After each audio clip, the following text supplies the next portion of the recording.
Tunisia Bene House vous offre cette émission.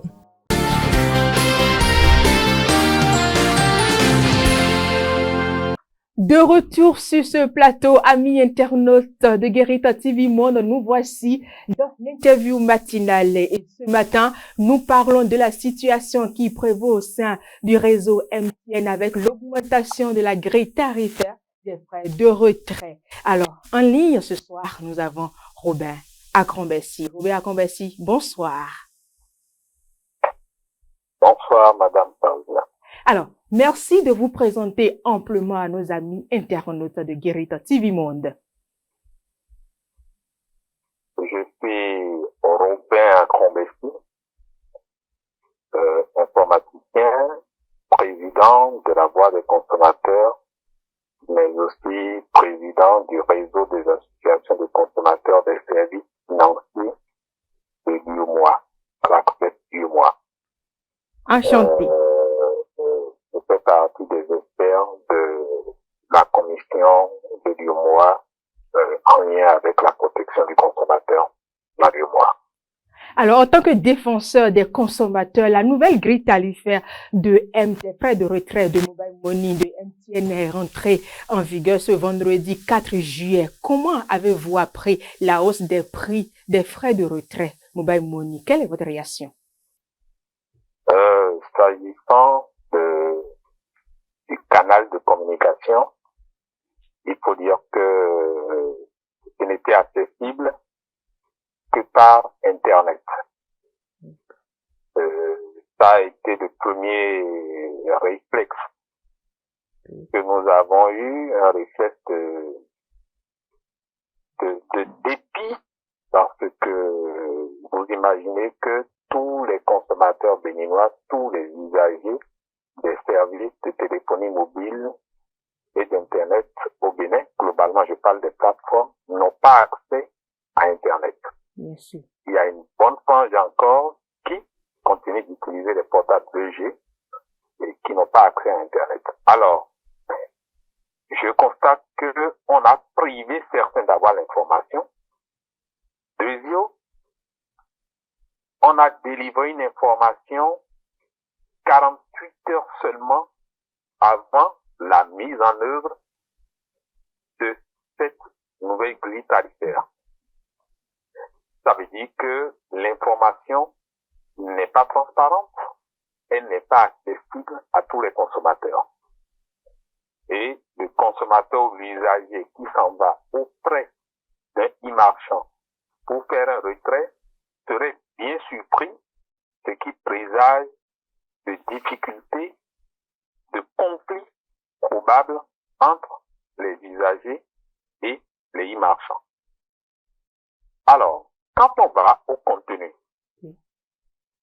c'est suffisamment grave l'acte posé par les émetteurs de monnaie électronique, EME, communément appelés opérateurs mobile money, qui en fait n'ont pas tenu compte de la situation économique, financière et sociale actuelle des consommateurs, des citoyens béninois. D'accord. Vous réalisez que ils ont ciblé ces opérateurs, donc, la tranche qui part de 500 à 20 000 francs. Et ont augmenté de 25 francs à chaque fois les frais de retrait.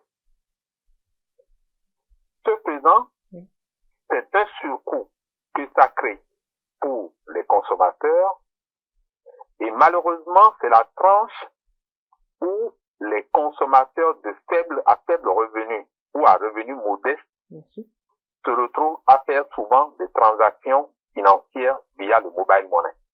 D'accord. Donc, ça relève d'une participation à la vulnérabilisation de ces couches-là. Or, connaissant le contexte béninois, nous avons observé une hausse généralisée des coûts dans tous les secteurs, ce qui créait déjà des problèmes d'alimentation, les gens ont du mal à s'alimenter correctement. Ça posait des problèmes de soins sanitaires adéquats. Les gens ont du mal à se rendre dans les cliniques, dans les centres de santé pour se faire soigner. Ils n'ont pas toujours les moyens pour payer les produits pharmaceutiques qui doivent aller avec les soins. Et à ceux-là, c'est cette couche qu'on cible encore pour créer une augmentation. Et cette augmentation aura des conséquences. C'est-à-dire que tous ceux qui ont une activité et qui se voient obligés de payer ces coûts supplémentaires vont à chaque fois impacter ça sur leurs denrées ou leurs services, ce qui fera que les produits et services offerts sur le marché coûteront encore plus cher. Il y aura des augmentations fantaisies. Ça veut dire qu'aucune réflexion économique et stratégique n'a été élaborée. On n'a pas tenu compte de la souffrance des difficultés des consommateurs. Et malheureusement, ces opérateurs avaient déjà des ardoises vis-à-vis des consommateurs. Vous imaginez que c'est des gens qui ont gardé par devers eux beaucoup de fonds de consommateurs pour des transactions financières qui ont échoué. Donc, mettez déjà en difficulté les consommateurs. Et de l'autre côté, ils ont créé un service de prêt d'argent pour lesquels les consommateurs, on pourrait dire qu'ils sont pratiquement spoliés. Et on fait tout ça, on se retrouve avec des chiffres d'affaires de plusieurs milliers de milliards par an, ce qui suppose qu'en termes de bénéfices, ils sont à des dizaines de milliers, à des dizaines de milliards de francs CFA. Quand quelqu'un fait un business de plusieurs milliers de milliards, sachez que ses bénéfices se comptent par milliards. Alors, avec ces chiffres d'affaires, avec ces bénéfices, rien ne peut justifier qu'on décide d'augmenter le coût des services alors que déjà les consommateurs ont du mal à y tenir. Alors, en tant que défenseur, oui, je voudrais atterrir sur qu'est-ce que la voix des consommateurs fait et qu'est-ce que nous recommandons aux consommateurs et à tout usage. La première des choses, c'est que la voix des consommateurs va sortir un communiqué pour rappeler la gravité de l'acte posé par ces émetteurs de monnaie électronique, rappeler au gouvernement à travers ces différentes structures étatiques, que laisser les consommateurs subir cet état de choses, ne pas encadrer de manière rigoureuse cette situation, c'est donner des opportunités à des crises dont l'ampleur se mesurera à la fragilisation des populations, à une paupérisation plus grave, à des maladies qui vont davantage s'implanter et surtout à des décès. Alors, vous réalisez que aujourd'hui, quand on entend quelqu'un est décédé, après demain c'est un autre, c'est les morts subites qui s'en suivent sans arrêt. Mais les causes sont bien connues. Les gens ne s'alimentent pas bien, les gens ne se soignent pas correctement, les gens ont tellement de soucis financiers qu'ils connaissent des crises d'AVC, ou bien lorsqu'ils sont en circulation, ils sont distraits, ils font des accidents. Alors, en tant que défenseur, avez-vous déjà reçu des plaintes? Oui, vous disiez en tant que défenseur. Oui, en tant que défenseur des consommateurs, avez-vous déjà reçu des plaintes? Mais bien sûr, nous avons reçu plusieurs plaintes des consommateurs, y compris des e-marchands qui sont les distributeurs des services mobile money qui sont nos interfaces directes. D'accord. Alors, comment avez-vous réagi? Mais la réaction, ça a été une désapprobation de cet état de choses. Parce que pour nous, le consommateur ne doit pas être le dindon de la part pour que tout lui tombe dessus. Et comme je vous l'ai dit, nos réactions qui ont suivi, ça a été la conception d'un communiqué. C'est en cours, ça va être finalisé, que nous allons diffuser à travers tous les canaux.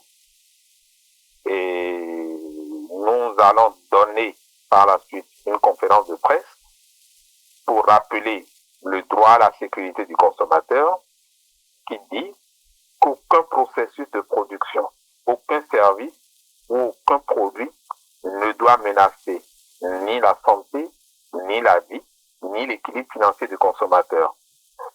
Et le manque de transparence dans la gestion de l'information, l'inaccessibilité de l'information sont des viols des textes de loi qui encadrent la protection du consommateur en République du Bénin. Et donc, ça ne passera pas comme la pilule ne passera pas. En tout cas, les consommateurs sont les détenteurs de leurs propres fonds. C'est eux qui décident d'aller déposer leurs avoirs dans les portefeuilles électroniques ouverts par les opérateurs de mobile money. Oui. Et donc, ils sont libres d'aller retirer leurs fonds et de ne plus solliciter le service pendant un bon moment. J'espère que lorsque chacun aura fait le bilan à son niveau pour voir quels sont les avantages qu'il en tire, oui. Et bien, les opérateurs, les EME vont revenir à de meilleurs sentiments. D'accord. C'est inacceptable. Effectivement. Alors, avec la situation de MTN aujourd'hui, est-ce qu'il n'est pas temps pour pouvoir réglementer la fixation des frais de retrait via les réseaux mobiles au Bénin? Bon, c'est possible. Tout dépend des priorités du gouvernement. C'est possible parce que c'est un secteur qui devrait être encadré. Le gouvernement connaît bien les aboutissants de tout ce qui est transactions financières via les systèmes financiers mobiles. Et donc, nous allons faire le plaidoyer. Nous allons appeler avec fermeté pour que les différentes structures de l'État, y compris la BCEAO, la Banque centrale des États de l'Afrique de l'Ouest, puissent s'intéresser de plus près à la question.